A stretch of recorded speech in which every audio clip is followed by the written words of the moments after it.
guys that are going to continue to get better. And for Tree to come in today as a left tackle against these guys and give us a chance. And then Trevon got in there some at guard as well. I thought they did okay. I mean, we were helping them out some today with some chips and things like that with the running backs and tight ends. But there was also a lot of, 5-man protection where we were emptying the backfield or free releasing the running back and making those 5 guys hold up. So pleased with them and got to be better. Everybody struggles. All right. Welcome to the GamecockScoop.com podcast, the official podcast of GamecockScoop.com on Rivals. I'm Caleb, joined by Alan. We're doing our post-game recap a day late today, but that also affords us a little bit more time to kind of sift through some things, think through them, watch the game again. I know Alan's got his behind-the-box score feature coming out later tonight, so might have a little bit more in-depth review of South Carolina's 24-14 loss against Georgia. Led off the show there, hearing from Shane Beamer in the postgame, talking about the O-line, kind of did his little, like I told you so, about the O-line improving, which, yeah, to be fair, that was the top story coming out of that UNC game week 1, 9 sacks, all those tackle for loss. And we kind of have been saying, like, at this point, do you just like let the freshmen take their licks? That's what they did on Saturday. At least Tree Babalade played all of the offensive snaps at left tackle. Played really well, I think. We just posted the PFF grades on GamecockScoop.com if you want to check those out. He didn't necessarily grade out, the top offensive lineman or anything, but really, I think held his own in a major way at one of the toughest positions in sports as a true freshman against an elite defensive line. You really can't complain. Only gave up 3 sacks to Georgia after giving up 9 to UNC. Like Beamer said, definitely some help with keeping the tight ends in, sort of, I guess, putting your running back against the strength of the Georgia defensive line whenever you're in obvious passing downs. So it's a mixture of scheme and those guys playing really well. But overall, I think you have to be encouraged by that performance in a loss. I think you're, at this point, we talked about this extensively on the Thursday show. I think you feel more confident than ever that your best 5 involves these true freshmen, that your best 5 right now is probably Tree at left tackle, Gargiulo at left guard, who I thought played really well, and Shane said as much in the teleconference last night. Vershawn Lee at center, Trovon Bott right guard, who Shane said in that same spiel you posted to start he needed to get in the game more, and he told him that in the locker room. And then probably Ja'Kai Moore at right tackle. That right side definitely looks like your weakest point right now. It did on Saturday. That's where most of the pressure was coming on Spencer. But I think you, with the acknowledgement that you're still going to take lumps, that you're still going to be growing, I think you at least have a better idea of what your best line looks like coming out of that game. And it definitely involves freshmen and players who are going to be here for the future, which is a good thing. Yeah, I think you also start to look around the SEC. We talked about this a little bit last week, and then I feel like it was encouraged even more by some of the results on Saturday. And you have to feel like you can compete in pretty much every game the rest of the way. I mean, that was you are past your most difficult test of the season, and you went toe-to-toe with number 1 Georgia. Obviously had a 14-3 halftime lead, and then Georgia scored 21 unanswered in the second half. That third quarter was really a killer. We can get into the specifics there in a minute. But yeah, I mean, I think if you're a Gamecock fan, obviously you never want to lose. You're 1-2 right now. That probably doesn't feel ideal, but you look at the rest of the schedule, you look at how the team is coming together, you look how some of the young guys are performing, and you have to feel pretty good about where you're sitting, even though, you're 1-2. This is what I wrote on Saturday. If you're subscribed, you can go back and look at Gamecock Scoop. It should still be near the top. You're in the same spot you were in last year. You're 1-2. You're 0-1 in SEC play. That's where you are. You did have last year, you had that kind of ramp, that run up before you got back in SEC, edged Charlotte and SC State. You don't have that this year. You got Mississippi State and Tennessee the next 2 weeks before the bye. However, I don't see any reason that if you're getting much better quarterback play than you got last year, you're getting much better wide receiver play than you got last year, and I think you're getting better defense than you got last year too. Definitely in the Georgia game. Certainly, I mean, you gave up half as many points as you did in this game last year. And kind of echoing what you said, yeah, it's tough. It's not going to be Charlotte, SC State, but why can't you beat Mississippi State at home Saturday? Why can't you go to Neyland Stadium? It's a Tennessee team that didn't show up in Gainesville on Saturday and compete in that game. No, I think you should feel pretty good about it. I think another thing that'll be important to kind of keep in mind going forward is your depth. Yes. Felt like your starting 22 on Saturday went toe-to-toe with Georgia, but you didn't have the depth to rotate pieces in. You see a guy like TJ Sanders, who I think just now got named SEC Defensive Player of the Week, who was, wrecking shop in the first half, but definitely started to run out of gas by the fourth quarter, and you just don't have that counterpunch of that second level that Georgia does, where they're rotating in another 5-star or whatever at that spot. So, you're going to have to continue to bring some guys along to make sure that you're able to make it through the rest of the season. But I think you feel good about your starting 22 at this point, now that you have shuffled things around a little bit.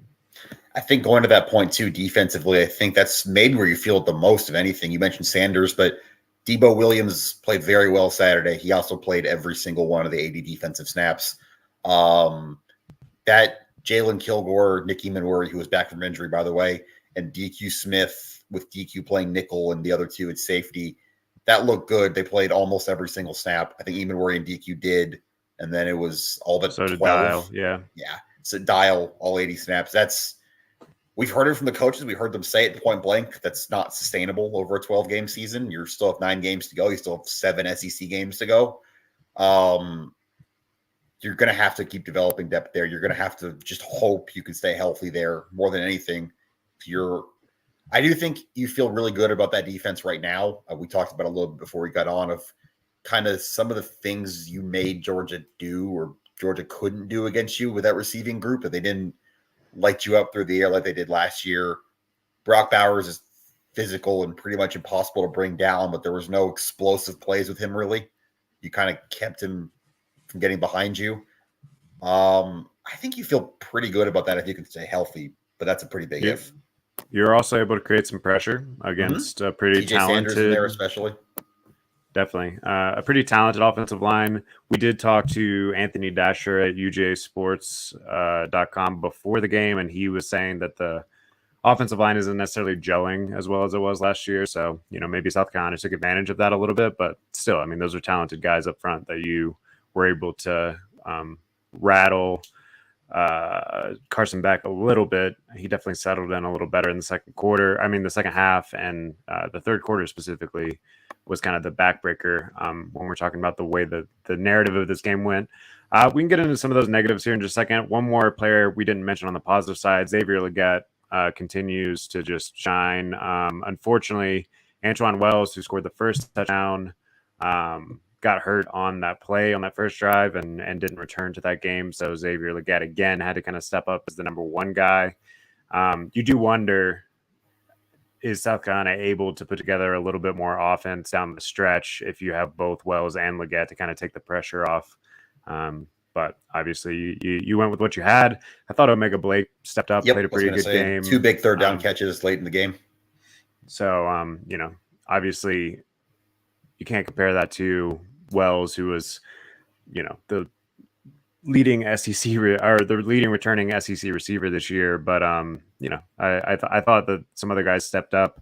You had your opportunities. You had some drives that got killed by penalties and stuff. And that's just something that you are, unfortunately, again, that's the trade-off of playing all these young guys that we're talking about.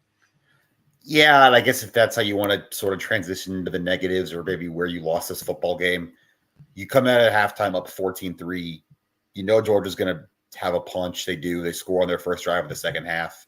You have a special teams penalty on the ensuing kickoff. It backs you up to your own 8-yard line there by the Georgia student section. It's as loud as it was all day. You have a negative play on first down there. You end up punting, give Georgia a short field. They score again.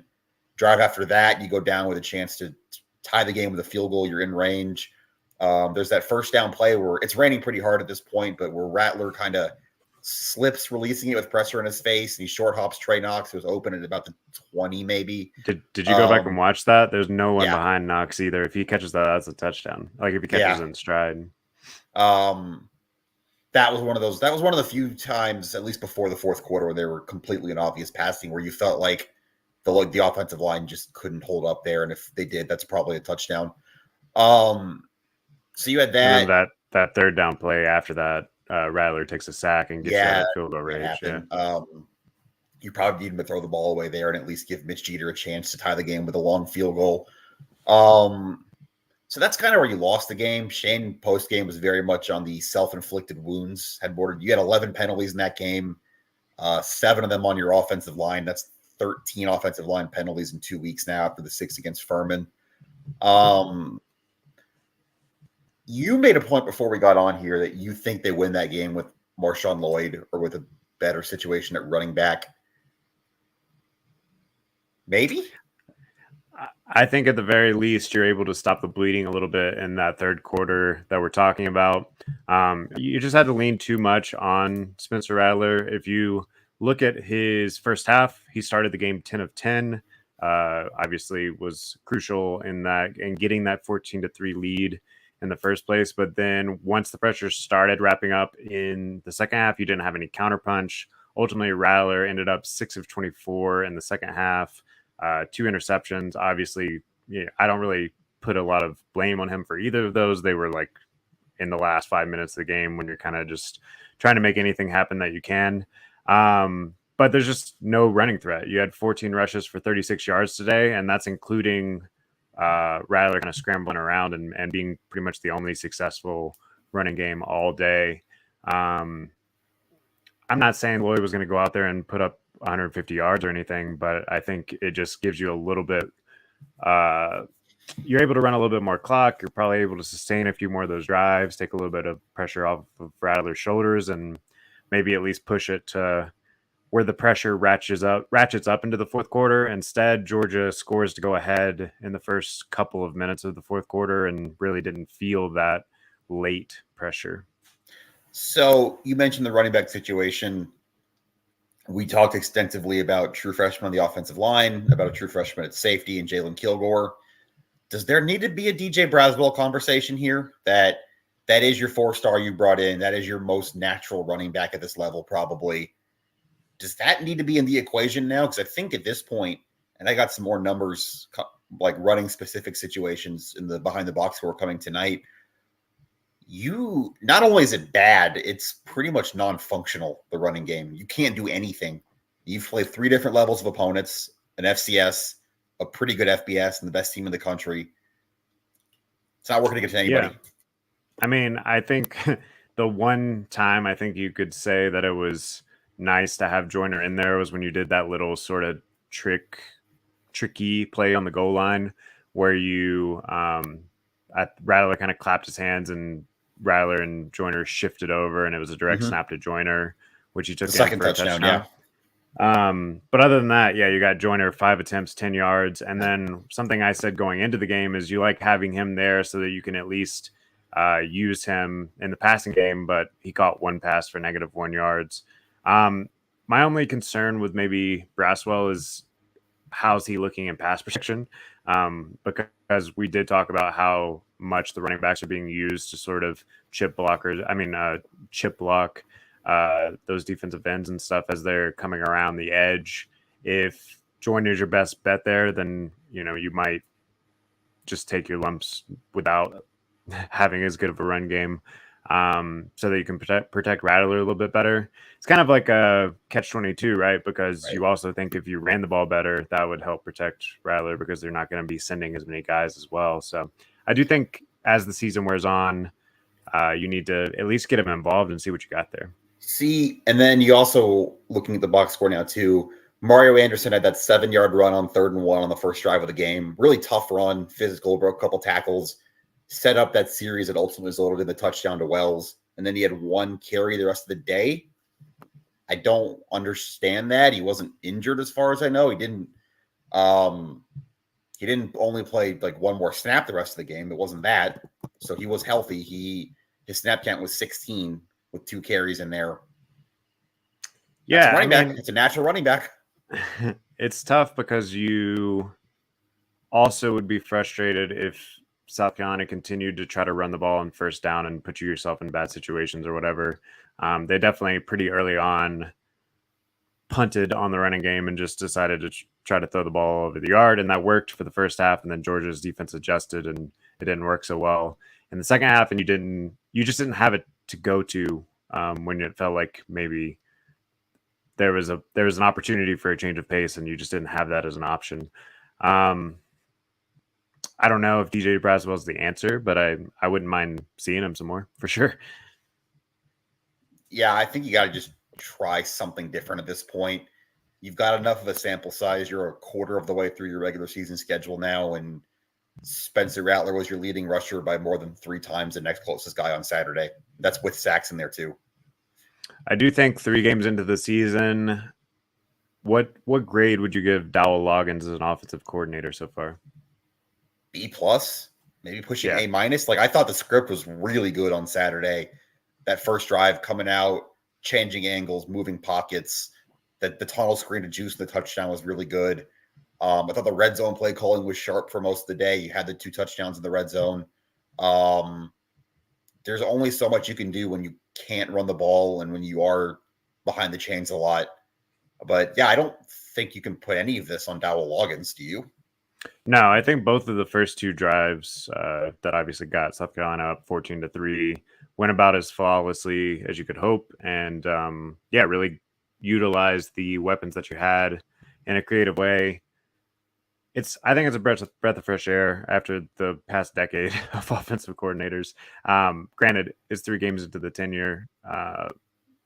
We'll see, but I think so far so good. I like the B+. Like you said, maybe there's a couple of different strings you try to pull once you have that lead, but also I don't fault them for continuing to try to be aggressive because it's what you were going to have to do. Yeah, speaking of being aggressive, there's just one other thing I wanted to throw in, and this is the drive. What set up the drive where Georgia missed their first field goal? You've got a 4th and 1 for Shane Beamer near midfield, and he punts the ball.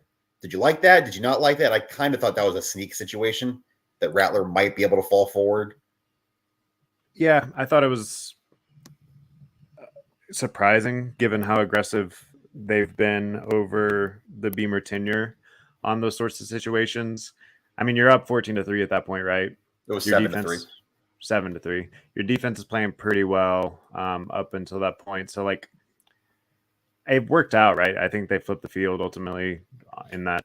Yeah, they did. And that was the drive where Georgia went down and missed their first field goal, which then after that you scored your second touchdown. But still, it was surprising. And yeah, in that spot particularly, I feel like you're up against the number 1 team in the country. You're the one that doesn't have anything to lose. Might as well. But that does speak to the running game, doesn't it? If you don't think you can push for a 4th and 1, does that kind of say what you need to know?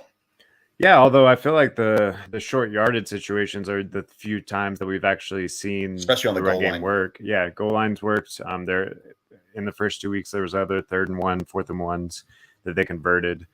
Even the Mario Anderson Jr. 3rd and 1 or 3rd and 2 or whatever it was. The first drive. Yeah. So, a little surprising. I agree.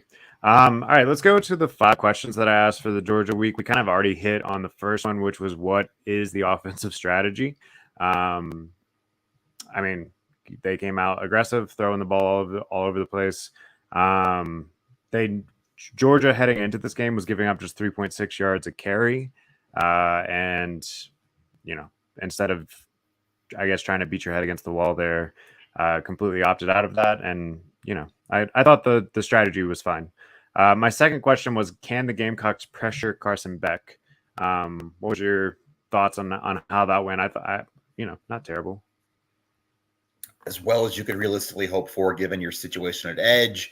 We haven't even mentioned it yet, but Tyreek Johnson did not travel this week. He was hurt. Beamer said they're expecting him back next week. But you combine that with Jatius Gear, who still hasn't played yet this season, with the fact that you didn't have any Desmond Umeozulu snaps in this game, and that's 3 of your 6 pass rushers on the edge on your depth chart who didn't play on Saturday, and you still got 3 sacks. I think your interior pressure you feel pretty good about right now. That TJ Sanders, Boogie Huntley, Tonka Hemingway rotation, so to speak, I guess. They played most of the snaps. I think you feel like you could. We were asking before the year where the pressure comes from, and I think you just have to say it comes from the interior right now more than anything, which is surprising for a team that lost Zach Pickens. Yeah, but you just have a lot more depth there. Yeah. We saw Elijah Davis play some at edge. I thought looked pretty good there. Drew Tuazama started.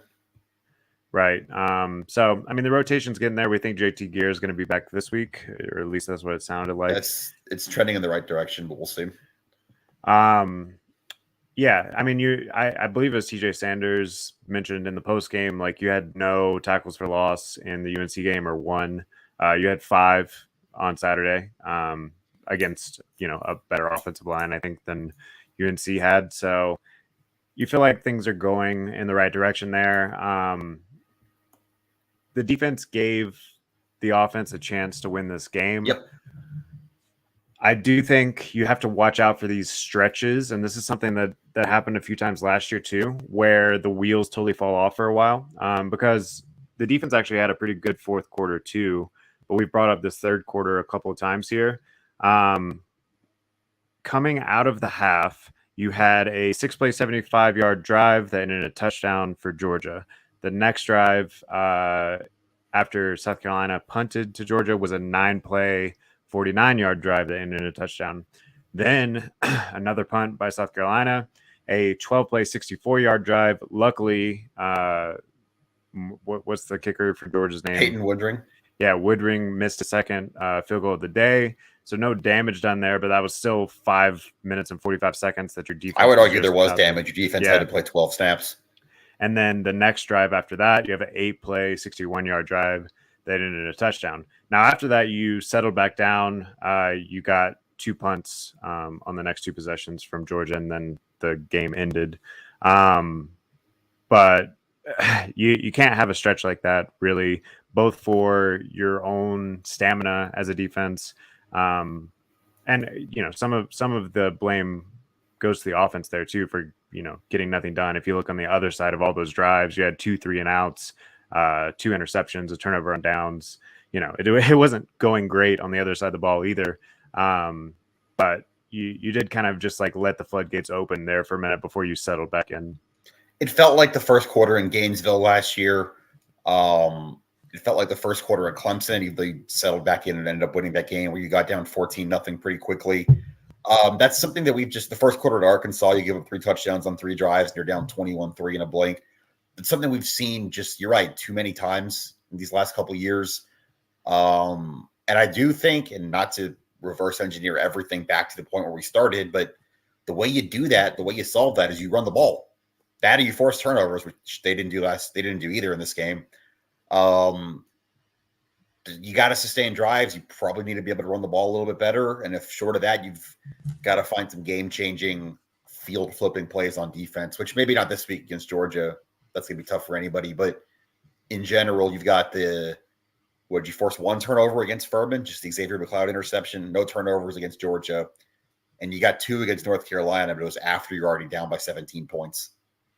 Yeah, and there was a couple of times that I thought you made Beck sort of put the ball in danger, but you just couldn't take advantage of it. Over his arms.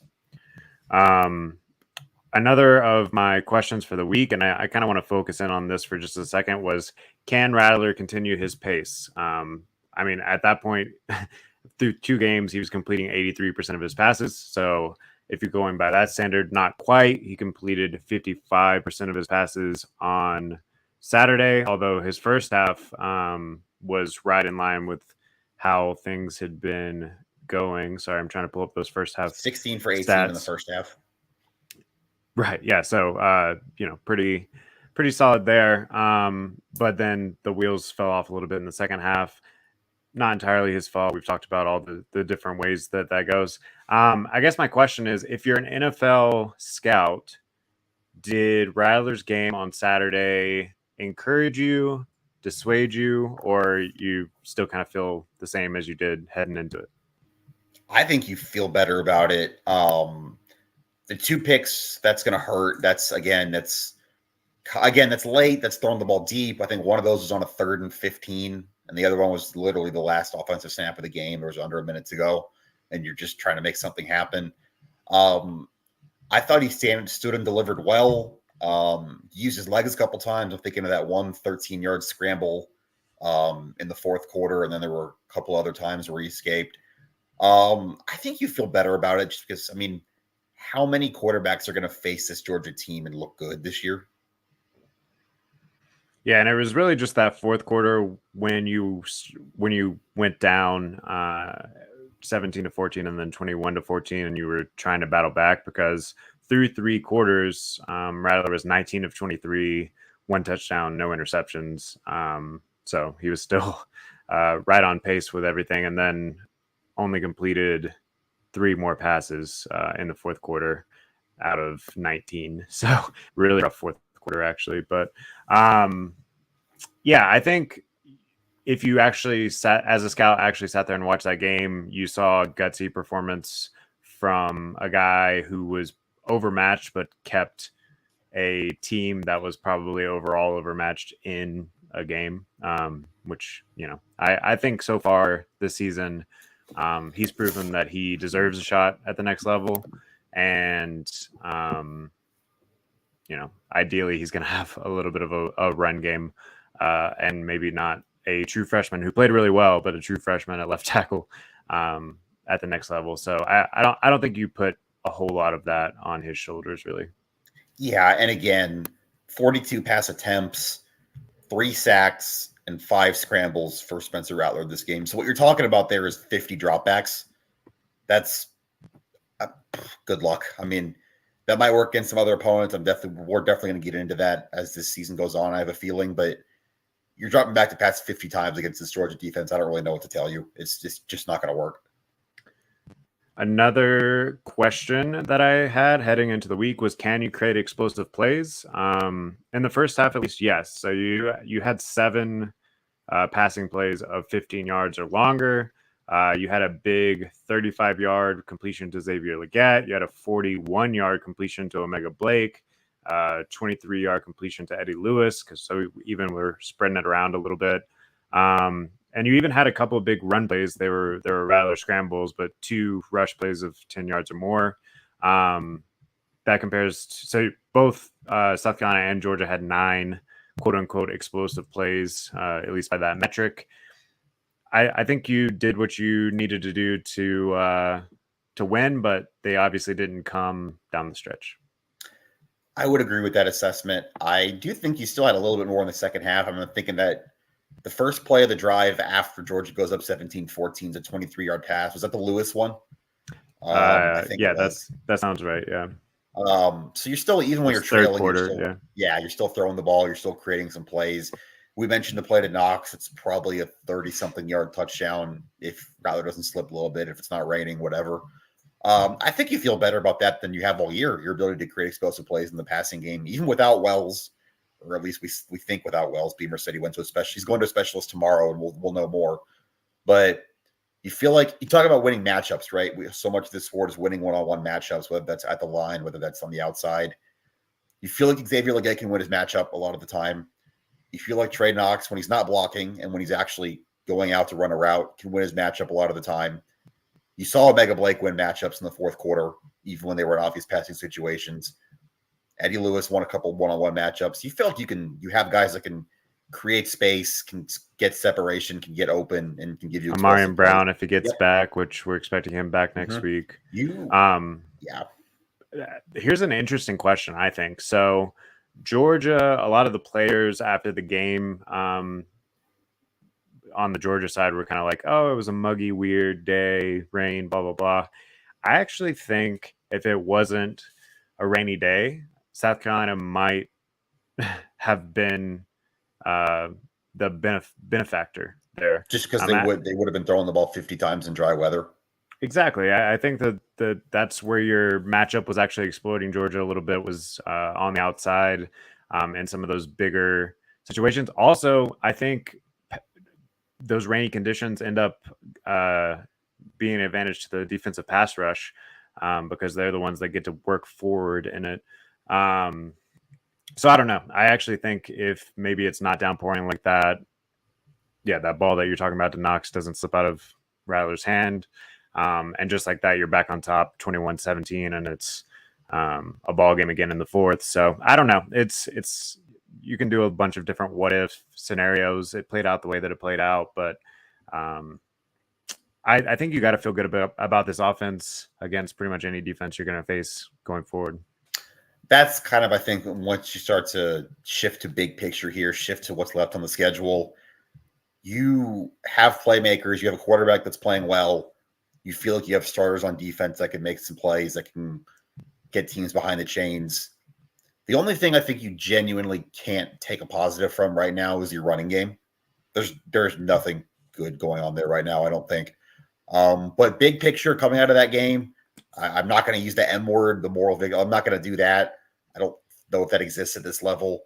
I think you feel like if you're targeting 7-8 wins this year, getting another recruiting class in, keeping the momentum going, there's no reason you can't accomplish your goals this year based on what you looked at for these first 3 weeks and especially Saturday. And for those of you that were wondering, he said M word, not he said oh M yeah. word. I did say moral victory after that.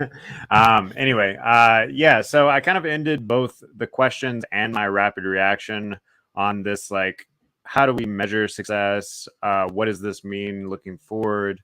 I feel like we're kind of briefly hitting on it here. I don't think you're ever as good as your best game, bad as your worst game, all those sorts of things. I think if you're a Gamecock fan, you like to think that your worst offensive line day of the season was the first game. Was this game your best? I don't know. I tend to think not, considering you're getting 2 true freshmen, a decent amount of playing time for the first time in a tough environment. They stepped up and acquitted themselves in a great way, but I think that that's just more encouraging for your future than this being the peak, I guess, of their performance. I don't know. I don't know that I want to go like win-loss for the rest of the season or anything, but we've already talked about Mississippi State. Looks like a winnable game. Got blown out by LSU 41-14 on Saturday. Tennessee goes on the road to Gainesville. Looks pretty bad on offense and not great on defense. Those are your next 2 matchups. I think you feel good about at least it's splitting that now compared to maybe how you felt after week 1. Yeah, I think we've talked about this. We talked before the season started that you're going to beat Furman, you're going to lose to Georgia. Your season, your direction, your feeling is those 3 games before the bye. Other than those, your North Carolina game, your Mississippi State, your Tennessee. And that if you went 0-3 there, your season's probably cooked. If you went 3-0, which obviously can't happen now, you lost North Carolina, that you were talking 9-10 wins. 2-1 or 1-2, you are still on pace for what you want to do, depending on how that looks. Obviously, you need to win one of the next 2 games. I don't think anybody would disagree with that. You can't start 1-4, but yes, I think you're still about where you thought you would be right now, maybe a little bit better. How would you asked me to grade Dowell Loggins. How would you grade the first quarter of the season, just overall? B-, C+? Yeah, I like C+ sounds about right. I thought you would probably look a little bit better against North Carolina, but I thought you would look worse against Georgia. So right. That almost evens out. And yeah, I think these next 2 games are crucial on the direction of the season. I don't think it's out of the realm of possibility that you somehow win both. And if that happens, then you're right back on track for almost all of your goals, unless one of those goals is to win the SEC East, which is probably the only thing that's kind of most likely out of reach at this point. Right. We talked about that Mississippi State game on the Thursday show and how crucial that was going to be, how that's your kind of feels like the Kentucky game last year where you were swinging one way or another. You're either 2-2 or 1-3 coming out of that game Saturday, but at home, at night, first road game at all the season for Mississippi State. Mississippi State looked terrible against LSU in pretty much every phase. I mean, at one point, the total yards were like 290-7 or something. Maybe they bounce back. Maybe they can't. Maybe they're not as bad as their worst game, like you're saying. But you should expect to win the football game on Saturday. And we're going to talk about it Thursday, but that's a game you should expect to win. And if you do, you're 2-2. And I think you're feeling good going to Tennessee. Yeah, I'm trying to see if we have a week 4 line. South Carolina opened as a 4.5-point favorite, is what I saw. That sounds about right.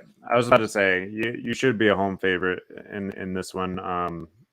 You consider all that you've seen so far this season, but also in general, the only game I can think of that doesn't fit this case is last year's Missouri game. South Carolina plays pretty well at home so far in the Shane Beamer era as well. That's a true home field advantage that you have in Williams-Brice Stadium. It's a night game. Everyone should be ready to go.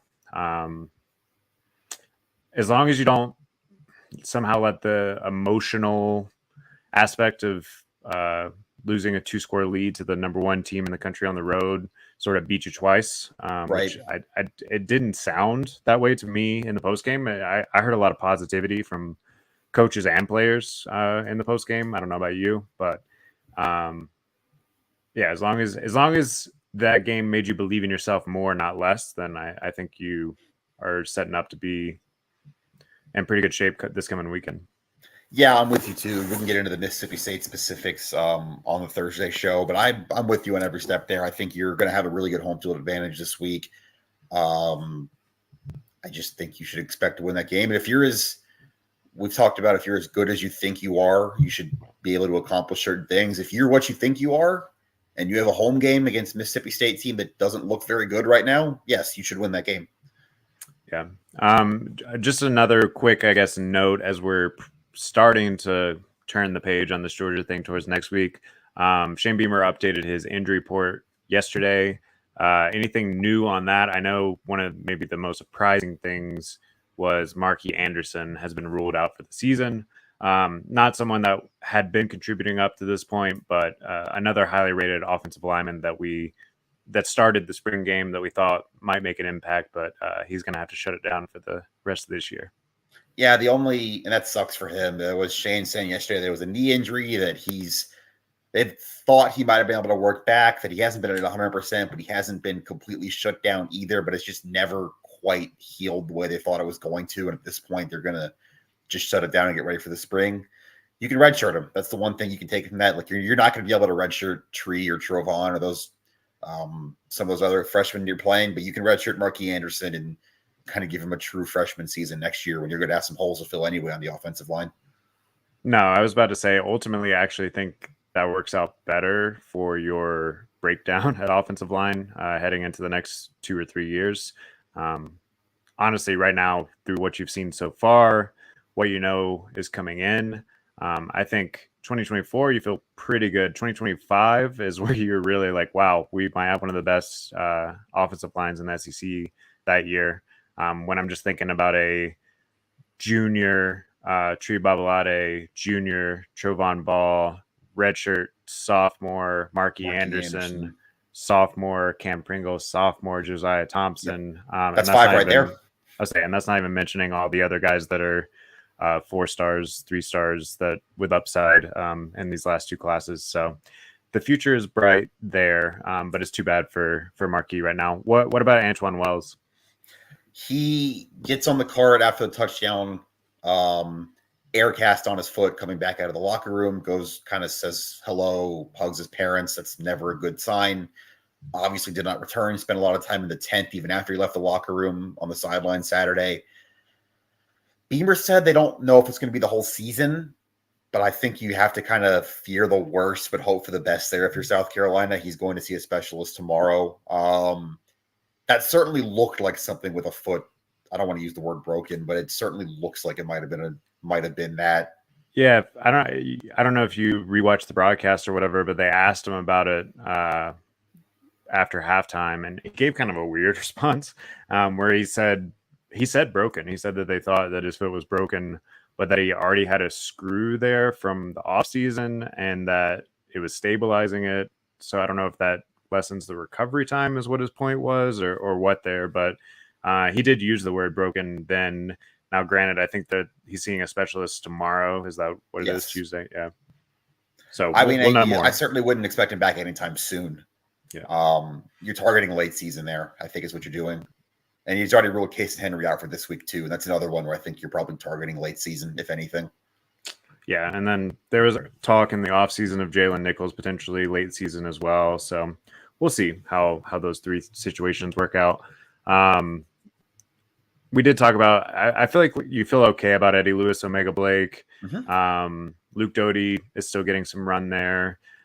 Nicholas Harbor got like 9 snaps, not very many of them on offense. I mean, he showed up in the fall. He had a off-season injury. It might be late season before you feel like he's fully a part of this offense if he's going to be. Yeah. Wide receiver room, I still think you feel all right about. That's definitely not the number one weakness on this team right now. Other injury things we did mention with JT Gear, that's the edge transfer out of Syracuse that hasn't made an appearance yet this season. Looks like he could be making his debut next week. And then maybe Tyree Johnson and Amarian Brown. We'll see how they work their way back. I think Shane said yesterday that other than Wells, they came out of that game in pretty good shape. And I would say you still have your lingering questions from before the Georgia game, but you didn't get a whole lot worse other than Wells coming out of that Georgia game. And I think that's probably your best sign moving forward, that you got out of your toughest game not completely banged up. Definitely. Any other games from around the country that you noticed, wanted to talk about a little bit? I think it's kind of interesting that Missouri was able to pull off that win against Kansas State. 61-yard field goals will help with that.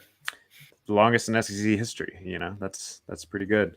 I don't know necessarily what that says about Missouri or Kansas State. Kansas State was ranked 15th. They're the Big 12 champion last year. Are they properly ranked this year going into that game? I don't know, really. Colorado State was pretty interesting. Yep, got home in time to watch, or got back in time to watch the end of that. Unfortunately, Travis Henry seems like he's going to be out for 3-4 weeks. Henry, going to be out for probably about a month. He took a couple of brutal hits there. That game got nasty, like kind of beyond the bounds of what you would expect in a football game. There were some pretty late hits, some cheap shots going around there. Yeah, I mean, it started in the media in the lead up. It's. I personally like the Deion Sanders experience in the sense of it's entertaining, gives us something to talk about. Not us necessarily, but national media in general, something to talk about.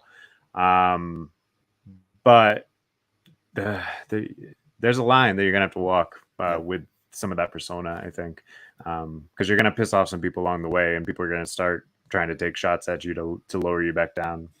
They're going to play Oregon and USC the next 2 weeks, and watching them very much struggle to block up front against a 3-9 Mountain West team, I don't think either of those games are going to go particularly well for Colorado.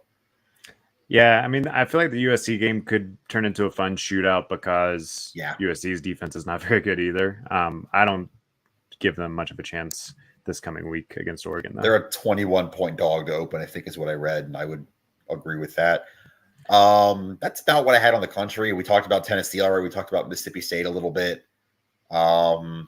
We were wrong, as we often are. Like, as anyone that kind of looks at a college football week and is like, this looks like a week.